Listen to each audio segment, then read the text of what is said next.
இந்த வீடியோவை நிறைய பேர் இன்டர்நெட்ல பார்த்திருப்பீங்க. இவரு அந்த ஷாப்போட டோரை ரொம்ப வேகமா ஓபன் பண்ணுவாரு. அந்த ஃபோர்ஸ்ல இந்த ஷாப்போட கிளாஸ் டோர் மொத்தமா உடைஞ்சு விழுந்துரும். இந்த வீடியோவை பார்த்த முக்காவாசி பேருக்கு இந்த வீடியோக்கு அடுத்து நடந்த ஒரு பேக் ஸ்டோரி தெரியாது. அதை தான் இப்ப பார்க்க போறோம். இவரு அந்த ஷாப் ஓனர் கிட்ட அப்பாலஜைஸ் பண்றாரு. அவங்களும் சிசிடிவியை பார்த்துட்டு ஆமா இவர் வேணும்னு பண்ணல அப்படின்னு சொல்லிட்டு பரவாயில்ல அப்படின்னு சொல்லி அவரை மன்னிச்சு விட்டுறாங்க. இப்போ அடுத்த நாள் அவரோட வீட்டுக்கு போன போலீஸ் இவரை வேகமா அரெஸ்ட் பண்ணி கூட்டிட்டு போறாங்க. இவரை எதுக்கு அரெஸ்ட் பண்ணாங்க அப்படின்னு பார்த்தா, அதுக்கு முதல் நாள் இவர் ஆபீஸ்ல வேலை பார்த்துட்டு இருக்க ஒரு கொலீகோட வீட்டுல ஒரு திருட்டு நடந்திருக்கு.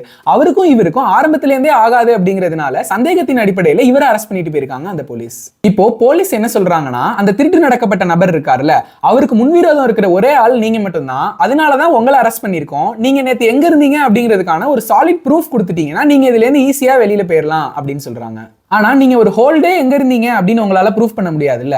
சோ இதுக்கு என்ன பண்ணலாம் அப்படின்னு யோசிக்கும் பொழுது, அந்த திருட்டு நடந்த சமயம் எது அப்படிங்கறத பார்த்த போலீஸ் கரெக்டா இந்த டியூரேஷன் அப்ப மட்டுமாவது நீங்க எங்க இருந்தீங்கிறதுக்கான ஒரு ப்ரூஃப் கொடுங்க அப்படின்னு கேக்குறாங்க. அண்ட் மேஜிக்கலி இந்த டோர் உடைஞ்சது இல்ல, அந்த சம்பவமும் இந்த திருட்டு நடந்த சம்பவமும் ரெண்டும் ஒரே நேரத்துல நடந்தது. அது இவருக்கு டக்குன்னு ஞாபகம் வந்ததுனால இந்த ஷாப்ல இருக்க சிசிடிவி ஃபுட்டேஜ் செக் பண்ணி பாருங்க, நான் அங்க இருக்கிற டோரை ஓபன் பண்ணும் பொழுது அது உடைஞ்சது அப்படின்னு அவர் சொல்றாரு.